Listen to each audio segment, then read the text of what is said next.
Good morning Madhya Pradesh. मैं हूं आपके साथ राहुल सौमित्र। सबसे पहले देखेंगे इस वक्त की बड़ी खबरें यानी हेडलाइंस। हरदा ब्लास्ट में अब तक 14 लोगों की मौत, 100 से ज्यादा घायल। एसडीआरएफ के 100 से अधिक जवान रेस्क्यू में जुटे। आग बुझाने का काम लगातार जारी। पटाखा फैक्ट्री के 3 संचालक गिरफ्तार।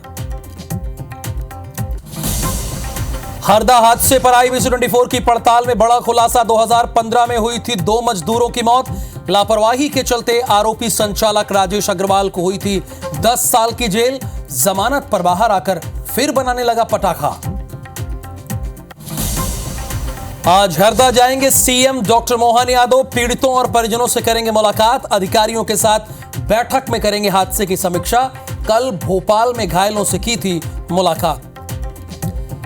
भोपाल में कांग्रेस नेताओं ने जाना घायलों का हाल। आज जीतू पटवारी के नेतृत्व में हरदा जाएगा कांग्रेस प्रतिनिधिमंडल। पीड़ित परिवारों से करेंगे मुलाकात। आज से मध्य प्रदेश विधानसभा का बजट सत्र।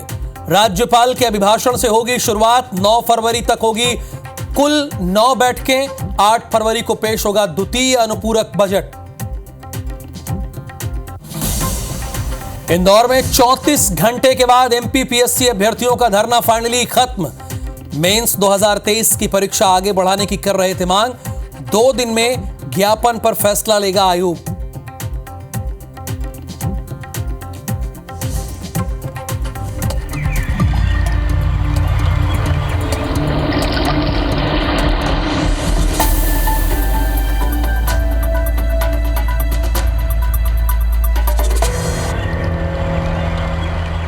और सबसे पहले बात करेंगे हरदा हादसे की और IBC24 लगातार वहां किए जा रहे महा कवरेज की। चूंकि हमारे 10 रिपोर्टर आपको कल से ही पल पल की जानकारी दे रहे हैं।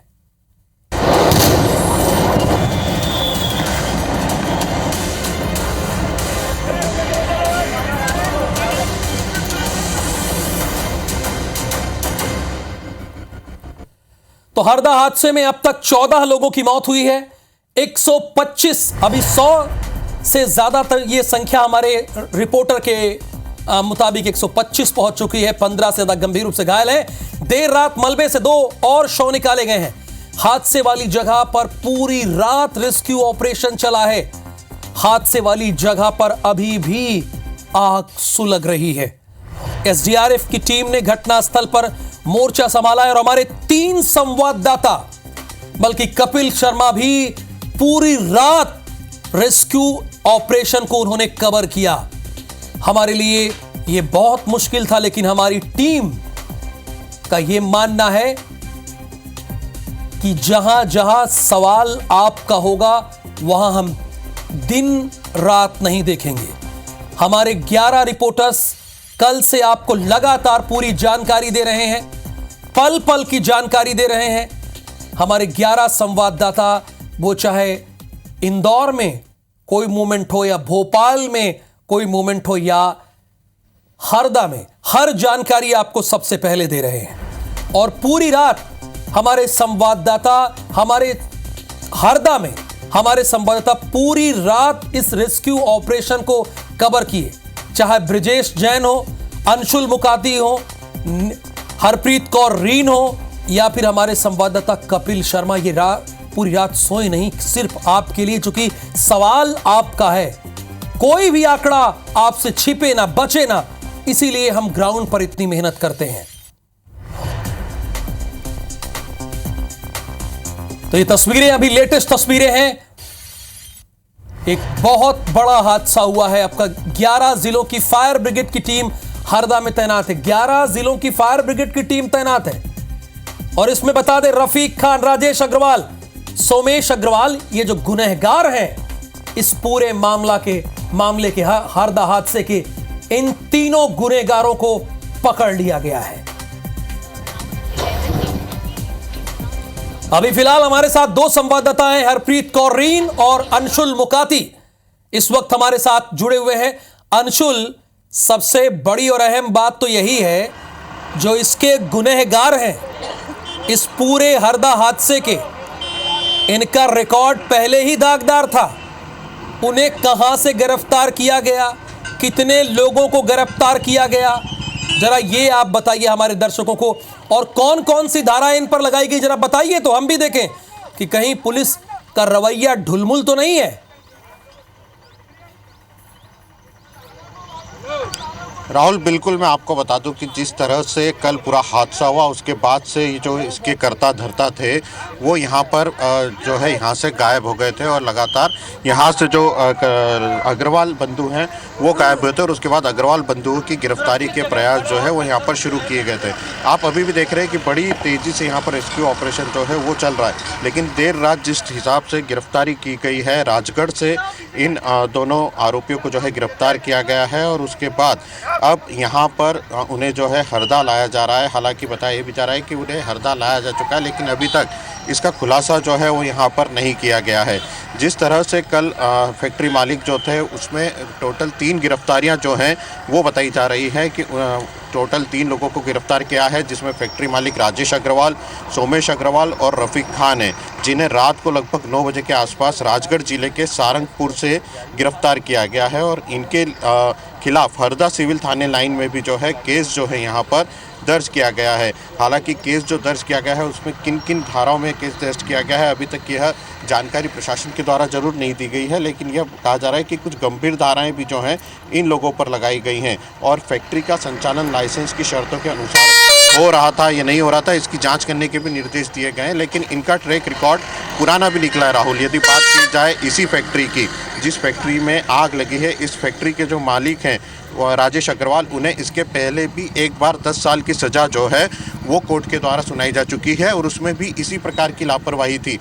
उसमें भी यही लापरवाही थी कि 2 मजदूरों की जान जो है 2015 में उनके द्वारा संचालित फैक्ट्री में हुई थी। दोनों मजदूरों की मौत होने पर उनके ऊपर प्रकरण दर्ज किया गया था और प्रकरण दर्ज करने के बाद 2021 में उन्हें 10 साल की सज़ा भी सुनाई गई थी। लगभग 1.5 महीने तक उन्होंने सज़ा भी काटी, 1.5 महीने तक वो जेल में रहे और उसके बाद उन्होंने जमानत ले ली। तो कहीं ना कहीं जमानत पे वापस आने के बाद उनके द्वारा फैक्ट्री का संचालन शुरू किया गया और वापस से वो फटाके बनाने लगे। तो एक बड़ी लापरवाही यहाँ पर कहीं ना कहीं प्रशासन की भी आती है, क्योंकि जिस व्यक्ति पर यह आरोप पहले ही लग चुके हैं इन्हें तो पूरी जिंदगी जेल में ही रहना चाहिए। जो इन्होंने जघन्य अपराध किया है अंशुल, इन्हें जमानत नहीं मिलनी चाहिए, जो जमानत मिल गई है। हरप्रीत कौर रीन भी हैं। अभी तमाम न्यूज चैनल अभी आ रहे हैं, लेकिन हमारे 11 संवाददाता कल से ही हरदा में आपको पल पल की जानकारी दे रहे हैं।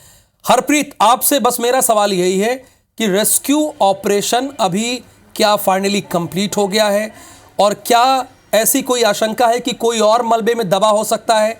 आपको क्या जानकारी दी है फायर ब्रिगेड की टीम ने, हरदा पुलिस ने, एसडीआरएफ, एनडीआरएफ ने?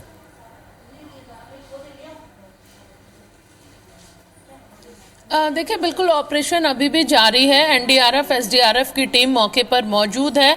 अंतिम चरण में आग बुझाने का काम चल रहा है, लेकिन इस संभावना से बिल्कुल भी इनकार राहुल यहाँ पर नहीं किया जा सकता कि इस मलबे में अभी भी बहुत सारे लोगों के शव दबे हो सकते हैं। ये इसलिए कहा जा रहा है, हम शब्द का इस्तेमाल इसलिए कर रहे हैं क्योंकि जो हालात हैं उन्हें देखकर लगता है कि जो भी अब मलबे के नीचे दबा है वो शायद अब इस दुनिया में जीवित नहीं होगा। इस वक्त हम हॉस्पिटल में मौजूद हैं, हरदा हॉस्पिटल में। हमारे साथ वो प्रत्यक्षदर्शी मौजूद है दरअसल, इसलिए हम इस बात की संभावना जता रहे हैं कि जो दबे हैं अब वो शायद जीवित नहीं होंगे, क्योंकि ये वही लोग हैं इस हॉस्पिटल में जो कल हादसे के वक्त वहां पर मौजूद थे। एक महिला आंगनवाड़ी कार्यकर्ता है जो उस हादसे की जगह यानी घटनास्थल से कुछ दूरी पर आंगनवाड़ी के बच्चों को दलिया बांटने गई थी और अचानक ये धमाका हुआ था। उनसे हम जानेंगे, आप वहां पर थी, क्या हुआ था, बताइए। एक अचानक से बस बाट के आंगनबाड़ी तक पहुंचने ही वाली थी और धमाका हो गया। बच्चे थे आंगनवाड़ी में, क्या वो उनको भी चोट लगी? सुरक्षित है? सब सुरक्षित है, बच्चे सब अपने अपने पापा के मम्मी के पास सुपुर्द लगा दिए थे। देखिए, यहाँ पर एक बुजुर्ग भी हैं, हालांकि इन्होंने 6-7 महीने पहले ही इस फैक्ट्री को ज्वाइन किया था और कल इस हादसे के दौरान ये भी इसका शिकार हुए। उनसे जानेंगे कितने लोग फैक्ट्री में काम करने के दौरान मौजूद थे जब कल घटना हुई उस वक्त? 1500 हो गया। 1500। कल पगार मिलने का भी दिन था। हाँ जी। जब हादसा था इतने सारे लोग, सब लोग क्या निकल आए थे बाहर? मर गए उसमें तो आधे, 1000 एक मर गए होगा उसमें। सब लोग बाहर नहीं निकल पाए थे। मैं थोड़े हिटे थे बस, वो पहले धुआं उठा था ना उसमें। हरप्रीत आप बात करते रहिए, पर इनसे एक सवाल पूछिए कि क्या उस वक्त ये फैक्ट्री के अंदर थे जब ब्लास्ट हुआ था? 1000 मर गए होगा, 1000 जी राहुल जी, आपका सवाल दोहराइएगा। मैं ये जानना चाहता हूं कि जब ये ब्लास्ट हुआ था तो उस वक्त ये वहीं पर थे, अंदर ही थी फैक्ट्री के? जी बिल्कुल, जैसा इन्होंने बताया है कि ये वहीं उस समय अंदर ही मौजूद थे, फैक्ट्री के अंदर ही थे। जब हादसा हुआ था तो आप क्या अंदर मौजूद थे? भाग लिए थे बाहर खेत में। नहीं, जब ये पहला धमाका हुआ तब आप अंदर काम कर रहे थे? बाहर हिट के भाग लिए थे, पहले धमाके के बाहर ही गोए में से हिट के भाग गए थे हम। उसके बाद हमको समझ नहीं पड़ी कहाँ बेहोश हो गए। बच्चे भी थे अंदर मौजूद फैक्ट्री में? बच्चे नहीं थे, महिलाएं और पुरुष थे। जी बिल्कुल सुन सकते हैं। और एक और है राहुल यहाँ पर जो जिनका घर बिल्कुल साइड में है, ये भी घायल हुए हैं। मकानों का भी बुरा हाल वहाँ पर हुआ है। कितने लोग आया करते थे इस फैक्ट्री में और कल कितने लोग थे? हमको तो नहीं मालूम, हम मिस्त्री का काम करते हैं, साइड में ही रहते थे, वहाँ कुछ काम वाम करने नहीं जाते थे, हम हमारा दूसरा काम करते थे। पर वहाँ बहुत से पब्लिक आती थी, बहुत ज़्यादा लोग आते थे काम करने। अभी लगता है मलबे में बहुत सारे लोग दबे हो सकते हैं। हो भी सकता है, वो तो अब जो निकल गया होगा वो बच गया होगा, जो नहीं निकल पाया होगा वो। राहुल, बताना चाहेंगे अपने दर्शकों को कि आज इसी हॉस्पिटल में पीसीसी चीफ जीतू पटवारी सवेरे 10:30 बजे करीबन पहुंच रहे हैं। 3 बजे मुख्यमंत्री डॉक्टर मोहन यादव पहुंचेंगे, इन घायलों से मुलाकात करेंगे। लेकिन सवाल बार बार यही उठ रहा है कि अभी भी जो लोग हैं जो अब शायद जीवित नहीं होंगे, वो मलबे में दबे हैं, अब उन्हें यहाँ पर निकालने का जो काम है वो किया जाएगा। हालांकि एनडीआरएफ ने 2 कंकाल यहाँ पर निकाले जिनकी पहचान नहीं हो पाई है। कुल मिलाकर अभी तक 10 से ज्यादा लोगों की मौत हो चुकी है। 174 लोग, करीबन 200 लोग अगर देखा जाए घायल हुए हैं, गंभीर रूप से घायल जो अभी भी भोपाल एम्स और हमीदिया में जिंदगी और मौत से जूझ रहे हैं। हरदा में जो कम घायल लोग हैं, जिन्हें कुछ मामूली चोटें आई हैं, उन्हें जरूर यहाँ भर्ती किया गया, बाकियों को रेफर किया गया। पहले भी हमने बताया कि मध्य प्रदेश का अब तक का ये सबसे बड़ा रेस्क्यू ऑपरेशन, राज्य के 11 जिलों की 108 एम्बुलेंस फायर ब्रिगेड बिल्कुल, ये सबसे बड़ा रेस्क्यू ऑपरेशन है और अभी भी पूरी तरह से रेस्क्यू का कार्य कंप्लीट नहीं हुआ है। बहुत शुक्रिया आपका अंशुल मुकाती और प्रीत कौर रीन। हरदा से ही एक बड़ी खबर यह है कि फटाका फैक्ट्री में पहले भी 3 बार हादसे हुए थे। 2015 में आगजनी के बाद 2 लोगों की मौत हुई थी और इसी मामले में गिरफ्तार हुआ है। 2018 में विस्फोट के बाद 3 लोगों की जान गई थी। 21 में हादसे में 3 लोगों की मौत हुई थी। 2015 हादसे मामले में राजेश अग्रवाल को 10 साल की सजा हुई थी और 1.5 महीने में जमानत पर बाहर आ गया था। अब बताइए ऐसी सजा का बड़ा क्या मतलब है? इसी की फैक्ट्री में लोग मरते जा रहे हैं और ये 10 साल की सजा में 1.5 महीने में बाहर आ गया। 2022 में भाई के नाम पर फिर इसने लाइसेंस बनवा लिया 6। 2022 में सोमेश अग्रवाल के नाम से 6 लाइसेंस है। 15 किलो विस्फोटक की इसने अनुमति ली। अच्छा, 15 किलो विस्फोटक की अनुमति ली, लेकिन टन विस्फोटक इसने रख लिया अपनी फैक्ट्री में। और देखिए, इसे 10 साल की सजा हुई होती अगर अभी भी ये जेल की चक्की पीस रहा होता और जेल की रोटी खा रहा होता, तो जो आज 14 लोगों की जान चली गई, जो इतना बड़ा हादसा हो गया, 11 जिलों की फायर ब्रिगेड की टीम आ गई, 11 संवाददाता IBC 24 के पल पल की आपको अपडेट दे रहे, ये ना होता। ये 1.5 महीने के अंदर ही जमानत पर आ गया। 10 साल की सजा इसको हुई थी, लेकिन 1.5 महीने के भीतर इसे जमानत मिल जाती है। खबर इंदौर से है। MP PSC अभ्यर्थियों का धरना फिलहाल समाप्त हो गया है। अभ्यर्थियों ने पुलिस अधिकारियों को ज्ञापन दिया है। पुलिस ने अभ्यर्थियों और अधिकारियों से बात की है। 34 घंटे से ज्यादा समय तक ये धरना चला है। MP PSC मेंस 2023 परीक्षा को आगे बढ़ाने की मांग की जा रही है। राज्य सेवा परीक्षा 2024 में पद की संख्या बढ़ाने की मांग की जा रही है। आमतौर पर ये चाह रहे हैं कि जो प्री का रिजल्ट निकला उसके बाद मेंस के लिए उन्हें 90 दिन का वक्त मिलना चाहिए। और इधर आज से मध्य प्रदेश विधानसभा का बजट सत्र शुरू हो जाएगा। सदन में राज्यपाल का पहले अभिभाषण होगा, ये आप जानते हैं। सत्र की शुरुआत से पहले कार्य मंत्रणा समिति की बैठक होगी, यानी बजट सत्र की रूपरेखा रखी जाएगी, तय की जाएगी। कार्य मंत्रणा समिति की बैठक में।